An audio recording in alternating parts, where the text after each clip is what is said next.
has uncovered a chilling conspiracy hatched in the corridors of power to sabotage this week's Gen Z Memorial March. A high-ranking State House insider, a powerful UDA member of parliament from the Rift Valley, are at the center of a covert plot to derail Wednesday's protests. Protests meant to honor those who died in last year's bloody demonstrations.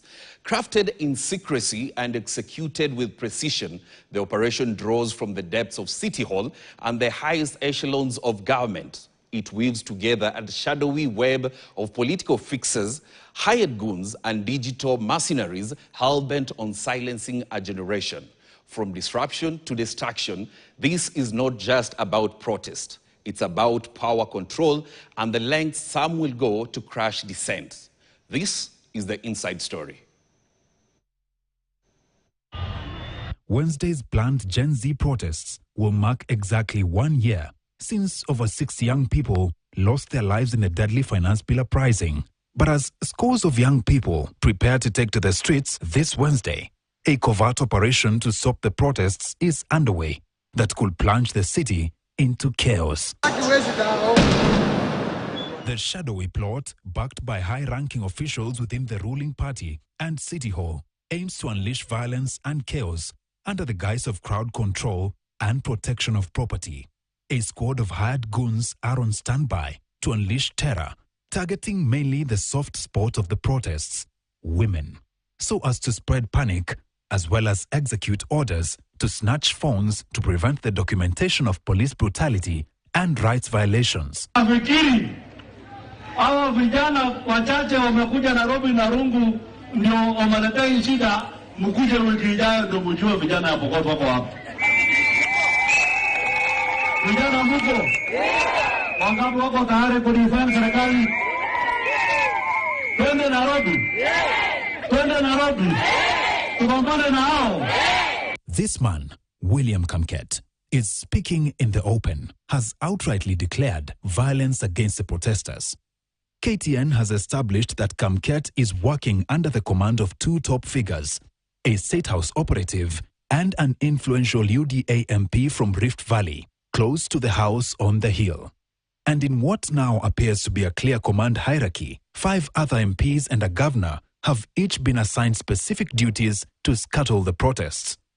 The 5 are 2 MPs from Kisii County, 2 from Central Kenya, and a female MP from the Rift Valley. On Monday, June 16th, ahead of last Tuesday's protests triggered by the killing of Albert Ojwang, this core team quietly convened at Nairobi's Sarova Pan-Africa Hotel and lasted for 2 hours. The meeting discussing ways to neutralize the protests, and the results were out in the open. Club-wielding gangs roamed through the city, unleashing terror with reckless abandon.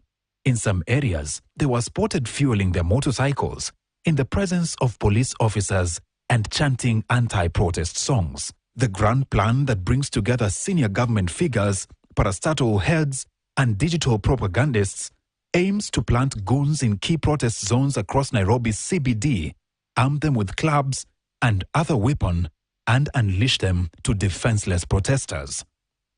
Thousands of wooden clubs, KTN has learned, have been transported to the city, all in uniform in design, and manufactured at a private facility in Nanyuki, reportedly owned by a local politician and allegedly transported to the city using police vehicles.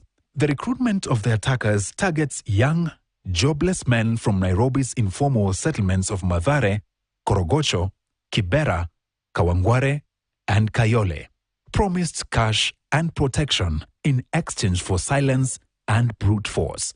KTN has now obtained damning WhatsApp messages and internal memos that expose the anatomy of this counter-protest operation. The operation is being coordinated and driven by a woman identified as Antonella Kakuko, known in political circles as simply Nella. She is a key figure in UDA's communication team, feared and revered, tasked with mobilizing millions of shillings to bankroll the mission. Her latest tweets speak of a venomous woman on a mission. Pick this one for instance. Marehemu watarajiwa wa Wednesday is Wednesday na occupy State House and other protected areas. laleni salama. Hiyo haraka ya kwenda Sayuni sijui mmeitoa wapi. Lakini Waswahili husema, mtoto akililia wembe, mpe. At City Hall and running a seemingly parallel process is a lady identified as Elizabeth Waithera, popularly known as Liz, who has emerged as a central figure in last Tuesday's recruitment of goons. Some of the goons have since confessed that they had been recruited to work on behalf of Nairobi Governor Johnson Sakaja. But the governor has come guns blazing. I have never and will never sponsor violence of any kind. My entire political life has been anchored on siasa safi, which upholds human dignity, the rule of law, and the democratic rights of every Kenyan. Mchezo ya kwenda Kaongware kuchukua watoto wetu unawahami ndio waende wafanye uhalifu. Sakaja, you must stop. Wewe walikupigia kura Nairobi, upatie wale vijana ajira, sio kwamba wapatie silaha ya kuingia katika vitendo ya uhalifu.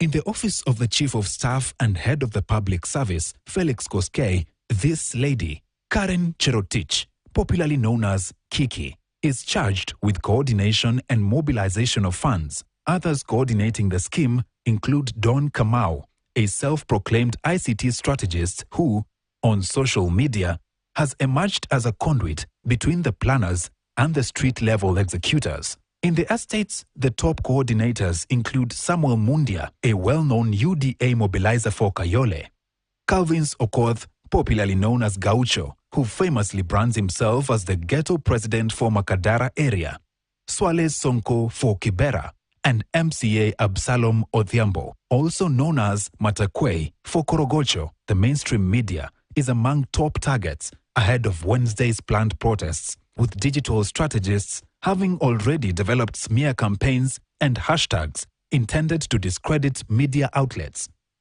The National Police Service, sources say, has been quietly co-opted into the plan, with past evidence of goons straddling through the city seemingly under their protection. They have, however, since distanced themselves from the plan. And as Wednesday's protests beckon, one thing is clear. Much still hangs in the balance.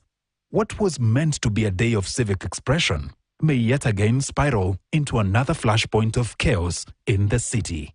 Arrest and prosecute! Tunataka nini? Tunataka justice!